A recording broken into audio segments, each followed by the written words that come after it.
visitor to Iran can expect a series of surprises.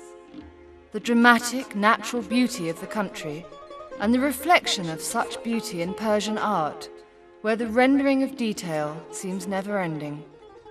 But also in the genuinely warm welcome, where strangers are greeted with kindness and curiosity. Esfahan was the nerve center of one of the great Islamic superpowers of the 17th century, alongside the Mughals of India and the Ottomans of Turkey.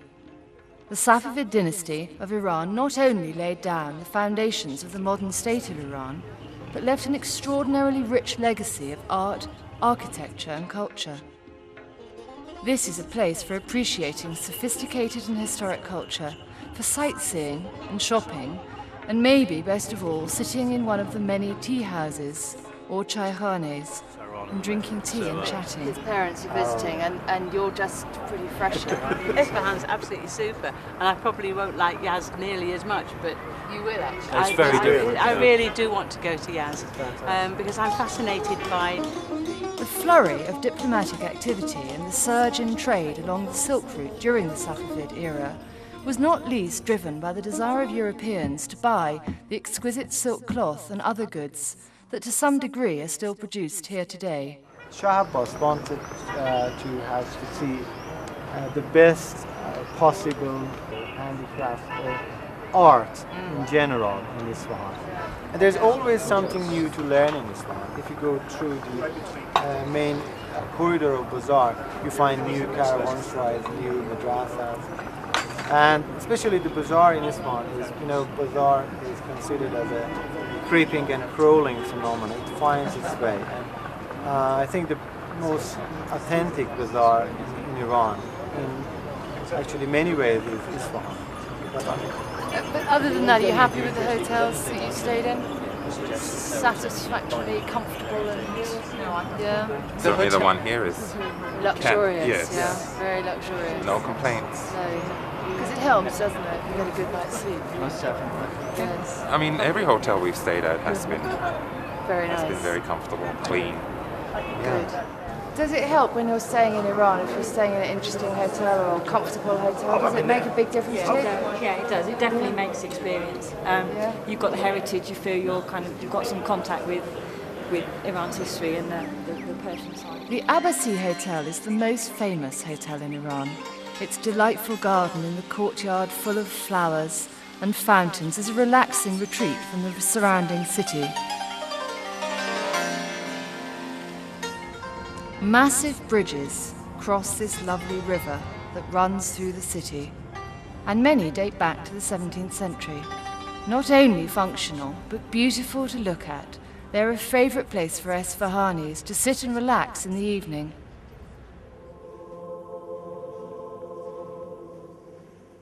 For 400 years, there's been a significant Armenian Christian minority living in Esfahan, and the cathedral they built here is the historic focal point of the Armenian Church in Iran and an example of their skill and faith in God. Both the exterior and the interior reveal a fusion of Armenian and Persian traditions, particularly where the Christian frescoes on the wall sit happily above the Persian tilework below. Chehel Satoun was a royal pavilion, set in green and leafy gardens, and embellished with terraces that blur the boundaries between inside and outside. This building appears to epitomize the splendid lifestyle of the royal court, and the interior paintings reveal sumptuous banquets and lavish entertainment, and celebrate hard-won military victories over various Turkmen and Turkish neighbors. I'm more interested in ancient culture personally, but it's fascinating to get an insight into how the Iranians live now. And having an Iranian guide helps in that, because he would tell you what it's the real Iran as opposed to what you read in the guidebooks and what media wants you to believe is the real Iran. And I reckon Iran's one of the most misunderstood countries in the world. I bought a long covering gown and a headscarf in Dubai, so that at least I could err on the side of caution before I came, but I realised once I was here that it was actually a lot less strict than I imagined. Can you tell me if you've stayed in any really nice hotels that you've really enjoyed and will remember, you know? So far, there's one outstanding hotel in my mind, and that's the Caravanserai we went to. And it was just in the middle of a desert, and it looked like it was brand new, fortified castle in effect. And inside it just opened up into glorious arches.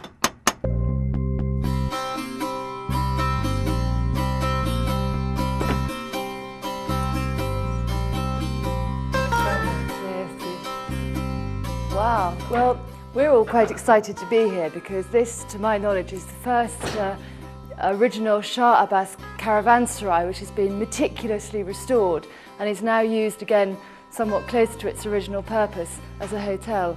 And in fact, we can see how its reputation has gone ahead because here's a book full of wonderful, you know, we loved staying in this hotel from many, many people. Time and time again making this film, people have told us that they're not looking for five-star international luxury with satellite televisions and internet connections. They're looking for something authentic and something that they feel is real, and by and large they find that in Iran, and that's great. But I think this must be an example of the very best of that, because this caravanserai, not only is it a genuinely old building, beautifully restored, but it's kind of fascinating as well, because this is a real room in a caravanserai set up with carpets on the floors and cotton mattresses, and it just is wonderful. It looks fantastic. You feel you want to take the carpets home with you, and they're all slightly different, and the rooms are all set around that central courtyard, and it really is the very best. And I think this, wow, well, this is the central courtyard and the open to the sky, and in fact the rooms all go off this courtyard, and this is probably the nearest any of us will ever get to really creating that whole feeling of travelling in that marvellous sort of era.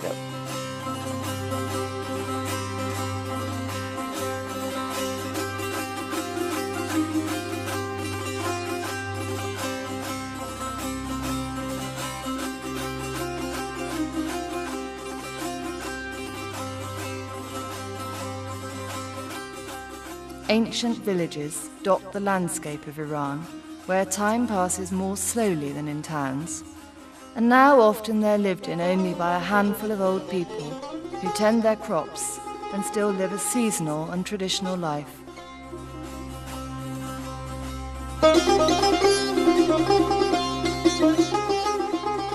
Yazd province is the home to the largest Zoroastrian community in Iran.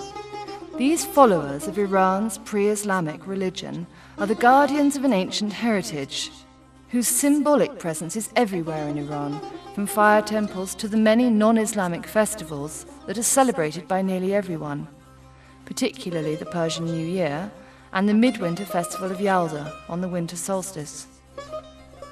In accordance with beliefs about purity, Zoroastrians were not buried in the ground, but laid out on these high platforms known as Towers of Silence, to be consumed over time by vultures.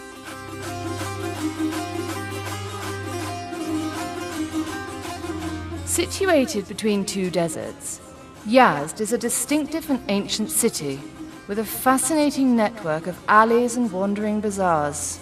Summer temperatures are very high, and the skyline is dotted with the precursors of air conditioning, wind towers. Yazd is loved by travellers for its relaxed and easygoing atmosphere and the emergence over the last few years of restored courtyard houses as hotels has added to its attractions for Iranian and foreign tourists alike. اینجا روستای گرمه، کویر مرکزی خور و بیابانک. توریستایی که از همه جای دنیا و ایران میان معمولا توی این منطقه علاقه‌مندن که وقتی میان اینجا اون چیزی که در اصل در قدیم وجود داشته ببینن، همون آداب و رسومی که بوده، همون غذایی که پخته میشده و همون نحوه زندگی. ولی همین هست که خیلی به ایران علاقه نشون میدن.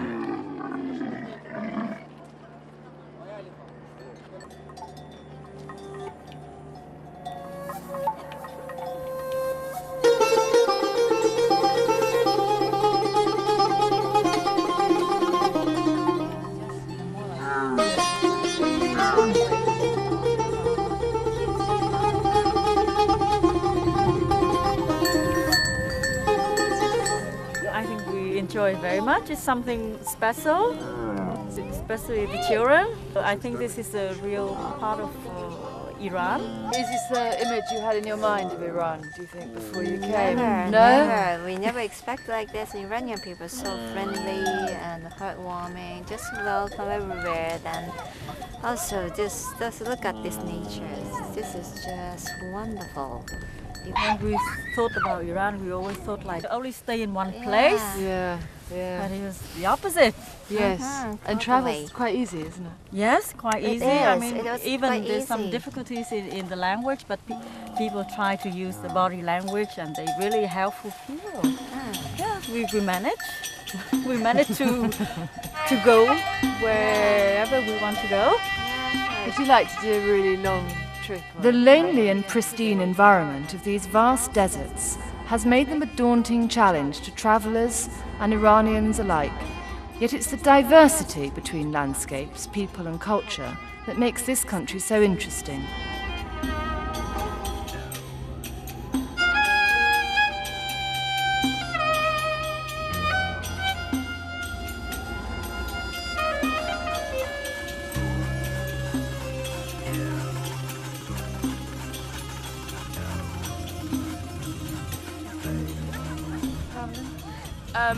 Yeah, easier than some of the other countries I've had to travel in by myself. And in terms of bravery, I think Iran requires much less.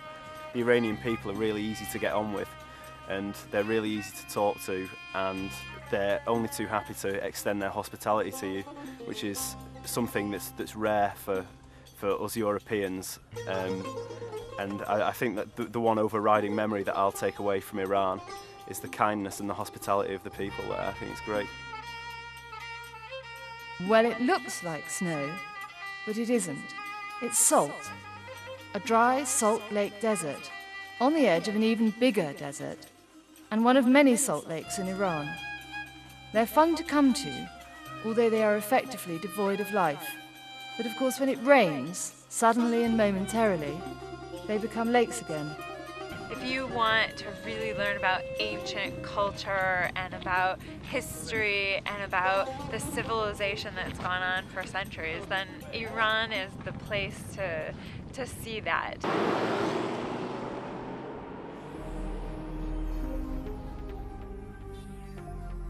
When talking about ancient landscapes, it's hard to know where to start. But this is one of the most magnificent ziggurats in the world, and was built by the Elamites, the first indigenous Iranian civilization. We're looking up into Chogazamba, which is the biggest ziggurat in the world, and its survival is remarkable. Over 3,500 years old, it's still standing in this quite lonely landscape here. The area we're looking out over now is one of the most ancient in Iran in terms of settlements and civilizations, and has been continuously occupied and lived in for about 7,000 years. All around me are these tiles with cuneiform inscriptions which urge the survival of this building against all odds, and in 1979 it was made a World Heritage Site.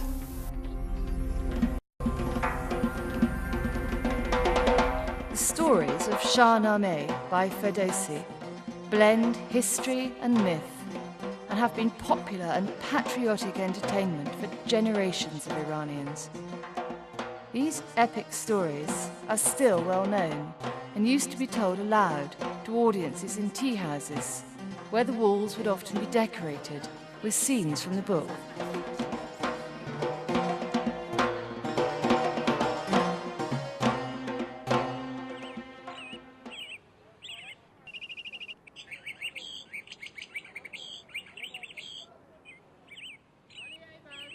Shiraz, a city of gardens and nightingales, roses and poetry. The tomb of Hafez is here, Iran's beloved 14th century poet. Most homes in Iran have a copy of Hafez alongside the Quran, and yet the attraction of this poet is the untranslatable, mystical quality of his verses and their openness to multiple interpretations, which makes him fascinating for telling fortunes.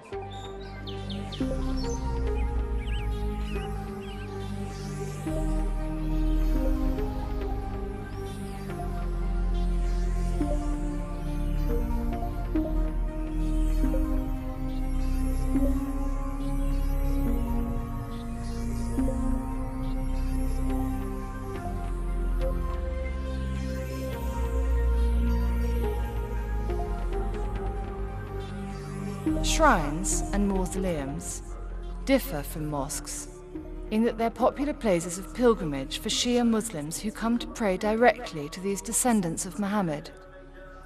The atmosphere is overwhelmingly spiritual. The bones of the imams or their family are kept in a sarcophagus or zari, and to touch this gives prayers increased potency.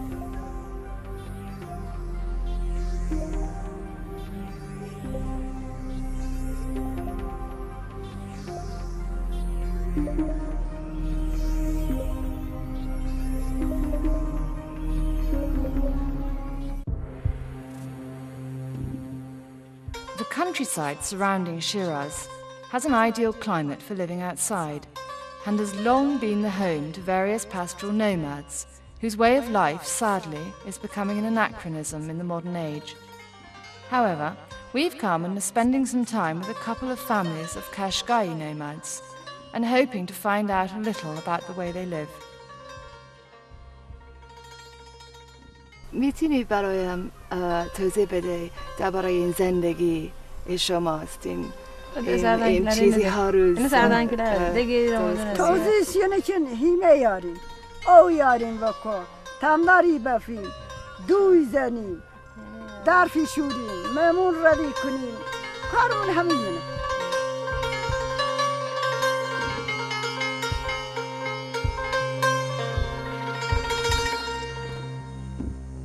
Even though all my friends said, why are you going there? It's dangerous. You know, what are you going to see? Are you going to buy carpets? I said, of course not, for God's sake. You know, there are so many things behind it. So I see every day what I was expecting and even more. And it's really pity, and I think it's a terrible thing that, because I'm a journalist myself, so I know how media manipulates with the images of countries and cultures, and it's so wrong. It's a very nice country, and offering a lot for tourists. I think it's, Iran deserves to be more visited.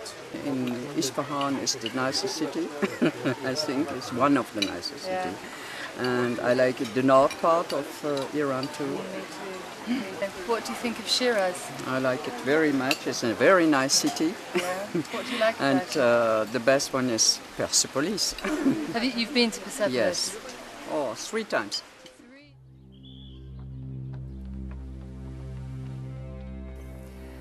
For many Iranians, the remains here at Persepolis, or Takht Jamshid as it's known here, are the most meaningful historical buildings in Iran, and the reason for that is that this is the ceremonial center of the Achaemenid dynasty, which was one of the most successful and powerful civilizations of the ancient world. The construction started in about 500 years BC by Darius the Great and was used as a place in spring, probably, where all the subject people from this vast empire would come and pay homage and give gifts. And you can see this revealed very well and in some detail on the reliefs on the stonework around here. 200 years later, in 300 BC, the arrival of Alexander the Great from Greece saw its defeat and downfall very rapidly, because he arrived, swiftly defeated the Persian armies, and then in some sort of fit of pique here at Persepolis burnt this entire place to the ground, and that really was the end of this dynasty there and then. He removed from here tons and tons and tons of gold, literally truckloads of gold, probably on camels at the time, and he used that to finance the rest of his campaigns for the next 10 years of his life before he died, on into the east, further on towards India. Regardez, il y a des parties qui sont plus brillantes que les autres parties. Voilà, même les aveugles visitent Persepolis. Bon, ils se sont... We see the other side of the medal of this country, and this is so surprising, so amazing in terms of human dimension. The point of view of culture, of literature, friendliness of people, that is really amazing. This wonderfully rich sense of love of literature and the integration of art and literature, and how that infuses in the soul of so many Iranians, and how that forms their need to express themselves in beautifully sophisticated, metaphoric fashion. And I find that just a new color in the rainbow for me. It's beautiful. When the Greeks razed this centre to the ground, they left the city of Pasargad, which was the city of the founder of this empire, Cyrus the Great, untouched. And the reason for that is their respect for him was so great as a ruler, and so they moved on and they didn't touch it.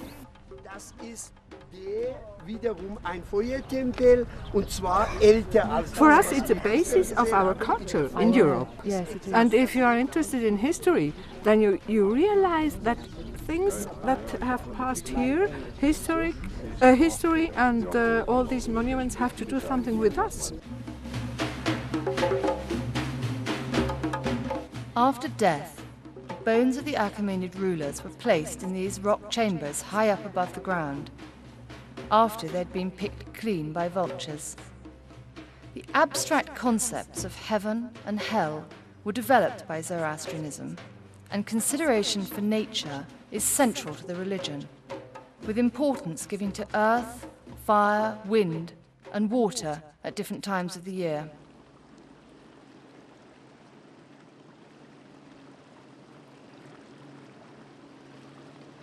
To the north of the Alborz Mountains lies the green and verdant Caspian Sea region, with a reputation for being more secular in character, but more importantly where Iran grows rice, tea and oranges, the everyday staples of most Iranian homes. High rainfall and rich wetlands and coastal waters make the entire area productive for both fishing and farming.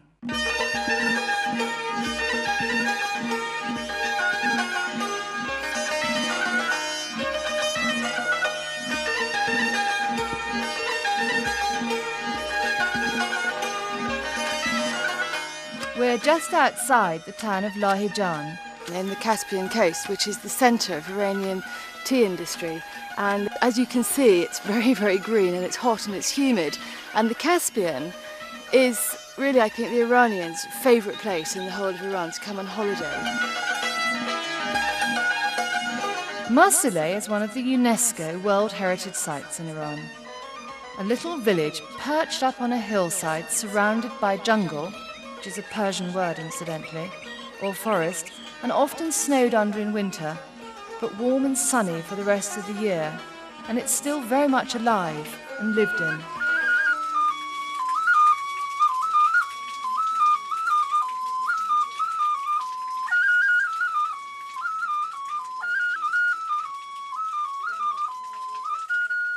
In this particular area of the Caspian, where the hills are not covered in dense jungle, effort is put into growing tea.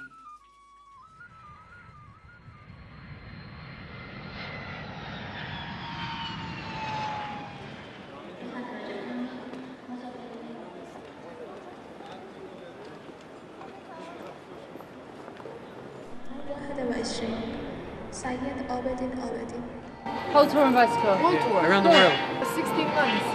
Actually quite fit. Good legs. The weather is cold. No, it's really, really hot. But compared to Pakistan, it's much nicer. I think in the south it must be like 35 degrees here now, and in Tehran it's 30 degrees or something like that. You know, it might be raining. Not so bad. No, it's really nice. In Pakistan we get until 53 degrees. Oh, in the desert, like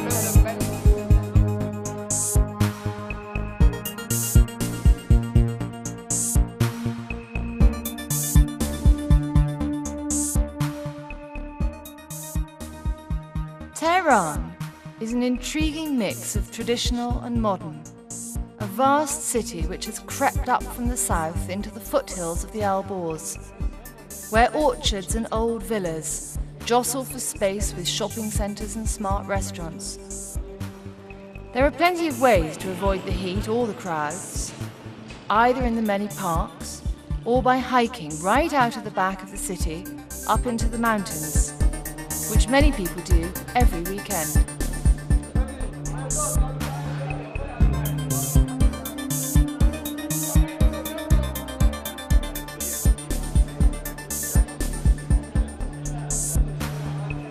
Could I have 500 grams?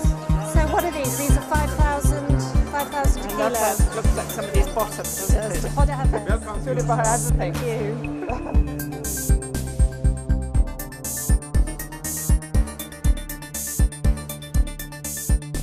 How was your holiday? Awesome. What did you like about it? Well, we've travelled for 40 years, and this is the best places I've been. When we were driving home late at night, they were still picnicking. Yeah, mums and dads and children. It was lovely. It actually makes it a very safe country, actually, because everyone stays up very late. They keep their children. I would come back here by myself. That wouldn't worry me at all. Wouldn't worry me at all. How do you get a feel for what's going on in Iran now? Openness Americans and mountains. I mean, those two things. Mountains. I didn't think there were any mountains south of Tehran. And there were a lot, and they had snow on them. I thought we were going in the wrong direction. Coming out up on the plane and being able to see the landscape under you, and now going back, I'm going to be glued to that. I really enjoyed the beauty of the interior of all the mosque and the mausoleums, and I mean this room is so beautiful. I really was not expecting that breathtaking.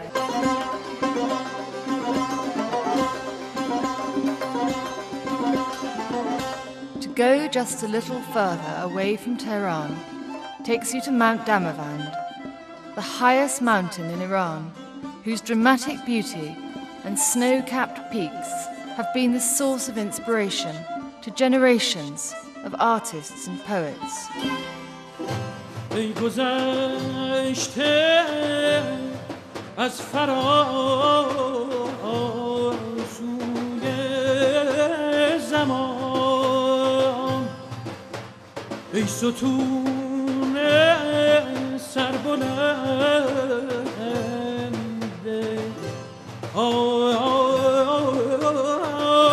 آسمان سربلندی از تو چون معنا گرفت آتشی شد عشق و در تو جا گرفت